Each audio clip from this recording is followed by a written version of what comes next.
The Hong Kong elections are now over, and these elections, I think, have shown us something very interesting about the special administrative region. That perhaps things are a little bit more complicated than we know. Now, the primary accusation by the rioters is that Hong Kong is not a democracy. It's a totalitarian dictatorship. There's no freedom of choice, etc. Except when the elections happen. And not only do these elections happen, but people who are anti-mainland get elected into office. And from the reports, there's a lot of anti-mainland people who got into office. But at the same time, we're supposed to believe this is not a real democracy, except where you can vote for people that are actually against the alleged totalitarianism by those people. Now, granted, you could say, and I'm sure a lot of them as well say it all, that the elections are illegitimate. Nobody believes in them. They're not real. They're all just an act of theater. Of course, except when they do the opposite of what you claim they're going to do. And then, almost record high numbers of people turn out for those elections.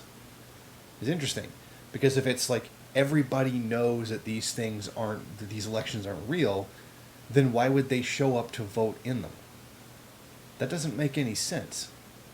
I think it's pretty clear that the Hong Kong people do believe in these elections.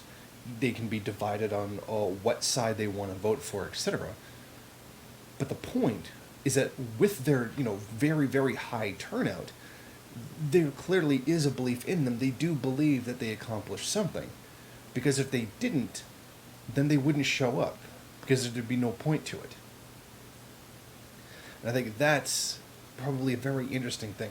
So the claim that this is totalitarianism is completely obliterated by the fact that people came out and voted for the opposite, people who were opposed to the mainland, in very large numbers. A lot of them got elected. And it also destroys the claim that these elections are not legitimate and that people don't believe in them. Well, they're very real. That's why they're there. And that's why people showed up to them, because they do believe in them. So it's interesting that while this is not good for the mainland, this actually refutes a lot of the arguments that are made against the mainland government. Now, there's a lot of things you can rightfully criticize China for, but this isn't one of them. The opposite of what the rioters claim hasn't happened. So I think in there, they've actually lost a ton of credibility.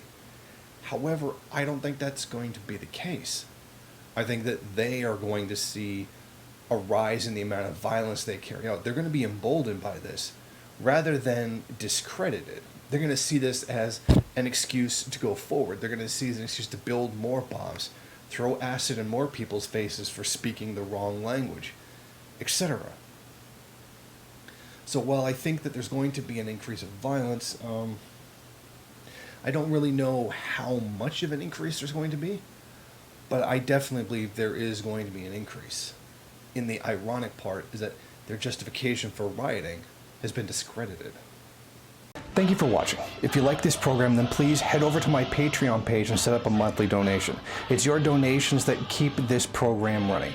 Also, if you would like, please rate, comment, subscribe, and share in various social media.